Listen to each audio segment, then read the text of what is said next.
ಚಿಕ್ಕಮಗಳೂರು ಜಿಲ್ಲಾ ಕಾಂಗ್ರೆಸ್ ವತಿಯಿಂದ ಬೃಹತ್ ಪ್ರತಿಭಟನೆ. ಜಿಲ್ಲಾ ಅಹಿಂದ ಒಕ್ಕೂಟ ಮತ್ತು ಕಾಂಗ್ರೆಸ್ ವತಿಯಿಂದ ಪ್ರತಿಭಟನೆ. ತಾಲೂಕು ಕಚೇರಿಯಿಂದ ಆಜಾದ್ ಪಾರ್ಕ್ ವೃತ್ತದವರೆಗೆ ಮೆರವಣಿಗೆ.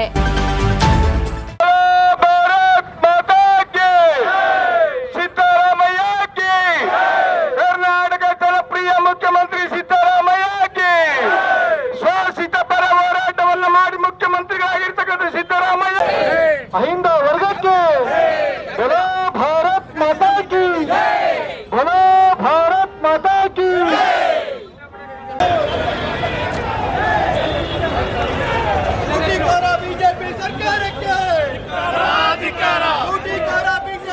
ಎನ್ಡಿಎ ಮೈಸೂರು ಚಲೋ ವಿರೋಧಿಸಿ ಚಿಕ್ಕಮಗಳೂರು ಕಾಂಗ್ರೆಸ್ ಪ್ರತಿಭಟನೆಯಲ್ಲಿ ಸಾವಿರಕ್ಕೂ ಅಧಿಕ ಜನರು ಭಾಗಿ. ಪ್ರತಿಭಟನೆಯಲ್ಲಿ ಜನಪ್ರತಿನಿಧಿಗಳು, ಮುಖಂಡರು ಮತ್ತು ಕಾರ್ಯಕರ್ತರು ಭಾಗಿ.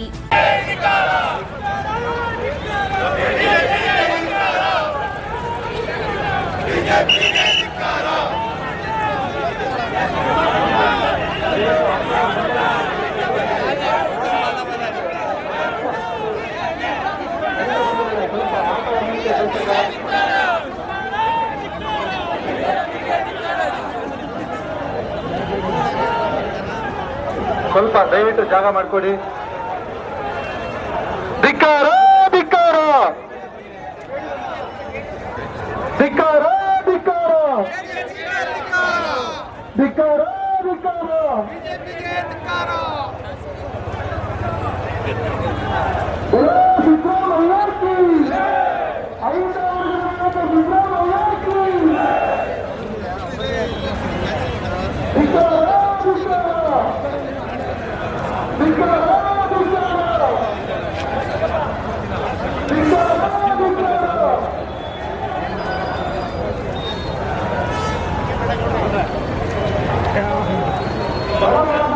ಈಗಾಗಲೇ ನಿಮ್ಗೆ ತಿಳಿದಿರುವ ಹಾಗೆ ಕಾಂಗ್ರೆಸ್ಸಿನ ಜನಪ್ರಿಯ ಮುಖ್ಯಮಂತ್ರಿಗಳಾಗಿರುವಂಥ ಮಾನ್ಯ ಸಿದ್ದರಾಮಯ್ಯ ಅವರು ಜನಪರವಾಗಿರುವಂಥ ಆಡಳಿತವನ್ನು ನೀಡಿ ಈ ರಾಜ್ಯದ ಪ್ರತಿಯೊಂದು ಮನೆಗೆ ತಲುಪುವಂಥ ಕಾರ್ಯಕ್ರಮಗಳನ್ನು ರೂಪಿಸಿರುವಂಥ ಸಂದರ್ಭದಲ್ಲಿ BJPಯವರಿಗೆ ಇಂಥ ಜನಪರ ಆಡಳಿತವನ್ನು ಸಹಿಸಲಾರದೆ ದಿಕ್ಕು ತಪ್ಪಿಸುವಂಥ ರೀತಿಯ ಇಲ್ದಿರುವಂಥ ವಿಚಾರಗಳನ್ನು BJPಯವರ ವಿಚಾರ ಏನಂತ ಹೇಳಿದ್ರೆ ಪ್ರತಿ ಸಂದರ್ಭದಲ್ಲೂ ಪದೇ ಪದೇ ಸುಳ್ಳನ್ನು ಸತ್ಯ ಮಾಡುವಂಥ ಪ್ರಯತ್ನಕ್ಕೆ ಮುಂದಾಗ್ತಾರೆ. ಹಾಗಾಗಿ ಅವ್ರ ಜೊತೆ ಇವತ್ತು BJP ಮತ್ತು ಜನತಾದಳದವರು ಸೇರಿ ಒಂದು ರಾಜಕೀಯ ಷಡ್ಯಂತ್ರವನ್ನು ರೂಪಿಸುವಂಥ ನಿಟ್ಟಿನಲ್ಲಿ ಮೂಢ ಹಗರಣವನ್ನು ಸೃಷ್ಟಿ ಮಾಡಿ ಆ ಹಗರಣಕ್ಕೆ ಧ್ವನಿಯನ್ನು ಕೊಡುವಂಥ ರೀತಿಯಲ್ಲಿ ಮುಂದಾಗ್ತಿದ್ದಾರೆ. ಅವರ ಪಾದಯಾತ್ರೆ ಏನಿದ್ರು ರಾಜಕೀಯ ಪ್ರೇರಿತವಾಗಿರುವಂಥ ಪಾದಯಾತ್ರೆ ಮಾತ್ರ ಮತ್ತು ಯಾವುದೇ ಸಂದರ್ಭದಲ್ಲೂ ಸತ್ಯಕ್ಕೆ ದೂರವಾಗಿರುವಂಥ ವಿಚಾರಗಳನ್ನು ಯಾವುದೇ ರೀತಿಯ ಸುಳ್ಳನ್ನು ಸತ್ಯ ಮಾಡೋಕ್ಕೆ ಮುಂದಾಗಿರುವಂಥ BJP ಈ ನಡೆಯನ್ನ ನಾವು ಖಂಡಿಸ್ತಾ ಇದ್ದೇವೆ.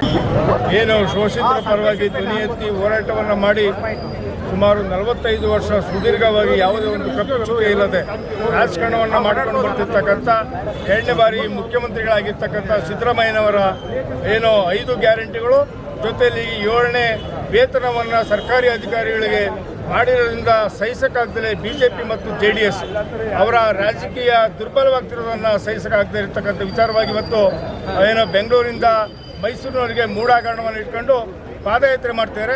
ಆದರೆ ಅವರ ರಾಜಕೀಯ ಜೀವನ ಸಂಪೂರ್ಣವಾಗಿ BJP ಮತ್ತು JDSನ ನಶಿಸಿ ಹೋಗುವಂಥ ಭಯದ ವಾತಾವರಣದಲ್ಲಿ ಪಾದಯಾತ್ರೆಯನ್ನು ಮಾಡ್ತಿದ್ದು ಬಿಟ್ಟರೆ ಸಿದ್ದರಾಮಯ್ಯನವರಿಗೆ ಯಾವುದೇ ರೀತಿಯ ಒಂದು ಸಣ್ಣ ತಪ್ಪನ್ನು ಮಾಡಿಲ್ಲ. ಅವರು ಯಾವುದೇ ಕಾರಣಕ್ಕೂ ರಾಜೀನಾಮೆ ಕೊಡುವಂಥ ಅವಕಾಶವೂ ಇರುವುದಿಲ್ಲ. ಇವತ್ತು ಅವರ ಪರವಾಗಿ ರಾಜ್ಯಾದ್ಯಂತ ಏನು ಅಹಿಂದ ಸಂಘಟನೆಗಳ ಸಂಪೂರ್ಣ ಬೆಂಬಲ, ಅದರ ಜೊತೆಯಲ್ಲಿ ಇವತ್ತು ಕಾಂಗ್ರೆಸ್ ಪಕ್ಷದ ಹೈಕಮಾಂಡ್ ಸಂಪೂರ್ಣವಾಗಿ ರಾಹುಲ್ ಗಾಂಧಿ ಇರ್ಬೋದು, ಮಲ್ಲಿಕಾರ್ಜುನ ಖರ್ಗೆ ಅವರು ಇರ್ಬೋದು, ನಮ್ಮ ರಾಜ್ಯದ ಎಲ್ಲ ಸಚಿವರು ಕೂಡ ಅವರ ಬೆನ್ನಿಗೆ ನಿಂತಿದ್ದಾರೆ. ಇವತ್ತು ಸಿದ್ದರಾಮಯ್ಯನವರ ವಿರುದ್ಧ ಸುಳ್ಳು ಆರೋಪವನ್ನು ಮಾಡಿ ರಾಜ್ಯಪಾಲರಿಂದ ಮುಖ್ಯಮಂತ್ರಿಗಳಿಗೆ ನೋಟಿಸ್ ಕೊಟ್ಟಿರುವುದನ್ನು ವಿರೋಧಿಸಿ ಫಲಾನುಭವಿಯೇ ಅಲ್ಲದ ಸಿದ್ದರಾಮಯ್ಯನವ್ರ ಮೇಲೆ ಸುಳ್ಳು ಆರೋಪವನ್ನು ಮಾಡಿರೋದನ್ನು ಪ್ರತಿಭಟಿಸ್ತಾ ಇವತ್ತು ಚಿಕ್ಕಮಗಳೂರು ಜಿಲ್ಲೆಯಲ್ಲಿ ಶೋಷಿತ ವರ್ಗಗಳ ಒಕ್ಕೂಟದಿಂದ ಅಹಿಂದ ವರ್ಗದ ಮತ್ತು ಸಿದ್ದರಾಮಯ್ಯನವರ ಅಭಿಮಾನಿ ಬಳಗದಿಂದ ಇವತ್ತು ಬೃಹತ್ತಾದ ಪ್ರತಿಭಟನೆಯನ್ನು ಮಾಡ್ತಾ ಇದ್ದೀವಿ. ನಾವು ಮಾಡ್ತಿದ್ದ ಉದ್ದೇಶ ಶೋಷಿತ ಸಮುದಾಯ ಒಬ್ಬ ನಾಯಕ, ಎಲ್ಲರ ನಾಯಕರು ಹೌದು, ಅವರ ವಿರುದ್ಧ ಇಲ್ದಿರತಕ್ಕಂಥ ಆರೋಪವನ್ನು ಹೊರಿಸಿರ್ತಕ್ಕಂಥದ್ದನ್ನು ವಿರೋಧಿಸಿ ನಾವೆಲ್ಲ ಸೋಷಿಯಲ್ ಸಮುದಾಯದವರು ಮತ್ತು ಎಲ್ಲ ಪಕ್ಷದ ಮುಖಂಡರುಗಳು ಬಂದಿದ್ದಾರೆ, ಎಲ್ಲ ಸಂಘಟನೆಗಳ ಮುಖಂಡರು ಬಂದಿದ್ದಾರೆ. ಒಟ್ಟಾರೆ ರಾಜ್ಯದಲ್ಲಿ ಒಬ್ಬ ಒಳ್ಳೆ ಮುಖ್ಯಮಂತ್ರಿಯನ್ನು ಜನರಿಂದ ಆಯ್ಕೆಯಾಗಿರ್ತಕ್ಕಂಥ 133 ಸೀಟ್ತಕ್ಕಂಥ ಸಿದ್ದರಾಮಯ್ಯ ಬೇಕಂತ ಆರೋಪವನ್ನು ಹೊರಿಸಿ ರಾಜ್ಯಪಾಲರ ಕಚೇರಿಯನ್ನು ಅವರ ಕಾರ್ಯಸ್ಥಾನವಾಗಿ ಬಳಸಿಕೊಂಡು ಇವತ್ತು ಕಾನೂನಿಗೆ ವಿರುದ್ಧವಾಗಿ ಮಾಡ್ತಿದ್ದಾರೆ. ಯಾರೋ ಒಬ್ಬ ಚಾರಿತ್ರ್ಯ ಇಲ್ದಿರ್ತಕ್ಕಂಥ, ಈಗಾಗಲೇ ಸುಪ್ರೀಂ ಕೋರ್ಟ್ ತಪಾಕೆ ಹಾಕಿದೆ, TJ ಅಬ್ರಾಮ್ ಅಂತಕ್ಕಂಥವರು ಹಿಂದೆ ಬೇರೆ ಬೇರೆ ಭಾರತದಲ್ಲ ಬ್ಲಾಕ್ ಮೇಲ್ ಮಾಡ್ತಕ್ಕಂಥ ಕೆಲಸವನ್ನು ಮಾಡ್ತಿದ್ದಾರೆ ಅಂತೇಳಿ. ಹಾಗಿದ್ದಾಗ್ಯೂ ಕೂಡ ಈ ಎರಡೂ ಪಕ್ಷಗಳು ಸೇರಿ ಅವರನ್ನು ಮುಂದೆ ಮಾಡಿ ಸಿದ್ದರಾಮಯ್ಯನ ಮೇಲೆ ಸಿಗಣಿಸ್ತಕ್ಕಂಥ ಕೆಲಸವನ್ನು ಮಾಡ್ತಿದ್ದಾರೆ. ಇದನ್ನು ನಾವು ವಿರೋಧಿಸ್ತೀವಿ. ಇವತ್ತು ಅಭಿವೃದ್ಧಿ ಪರವಾಗಿ ಚಿಂತಿಸ್ತಕ್ಕಂಥ ಏಕೈಕ ಮುಖ್ಯಮಂತ್ರಿ ಇವತ್ತು ಸಿದ್ದರಾಮಯ್ಯನವರ ವಿರುದ್ಧ ಬಿಜೆಪಿ ಮತ್ತೆ JDS ಎರಡೂ ಪಕ್ಷಗಳು ಯಾವುದೇ ಆರೋಪ ಇಲ್ಲದೆ ಸುಳ್ಳು ಆರೋಪವನ್ನ ಮಾಡೋ ಒಂದೇ ದೃಷ್ಟಿಯಿಂದ ಇವತ್ತು ಮೂಡ ಹಗರಣವನ್ನ, ಇವತ್ತು ಮೂಡಾದಲ್ಲಿ ಯಾವುದೇ ಹಗರಣಗಳಿಲ್ಲ ಅಂದ್ರೂ ಕೂಡ ಅದನ್ನು ಅವರನ್ನ ತೇಜವಧೆ ಮಾಡಬೇಕು ಅನ್ನೋ ಉದ್ದೇಶದಿಂದ ಇವತ್ತು ಇಡೀ ರಾಜ್ಯದಲ್ಲಿ ಎಲ್ಲಾ ವರ್ಗಗಳನ್ನ, ಕೇವಲ ಅಹಿಂದ ವರ್ಗ ಅಂತಲ್ಲ 6.5 ಕೋಟಿ ಜನರನ್ನ ವಿಶ್ವಾಸಕ್ಕೆ ತೆಗೆದುಕೊಂಡು ಅವ್ರ ಪರವಾಗಿ ಇವತ್ತು ಚಿಂತಿಸ್ತಕ್ಕಂಥ 5 ಗ್ಯಾರಂಟಿಗಳನ್ನ ಕೊಡೋ ಮುಖಾಂತರ ಜನಪ್ರಿಯ ಮುಖ್ಯಮಂತ್ರಿಯಾಗಿ ಕಾಂಗ್ರೆಸ್ ಪಕ್ಷವನ್ನ ಮುಂದಿನ 10 ವರ್ಷಗಳಲ್ಲಿ ಇನ್ನೂ ಜೀವಂತವಾಗಿಡುವಂತ ಸಂಘಟನೆ ಮಾಡ್ತಾರೆ. ರಾಜ್ಯಪಾಲನ ಅವ್ರ ಮೇಲೆ ಒತ್ತಡ ತಂದು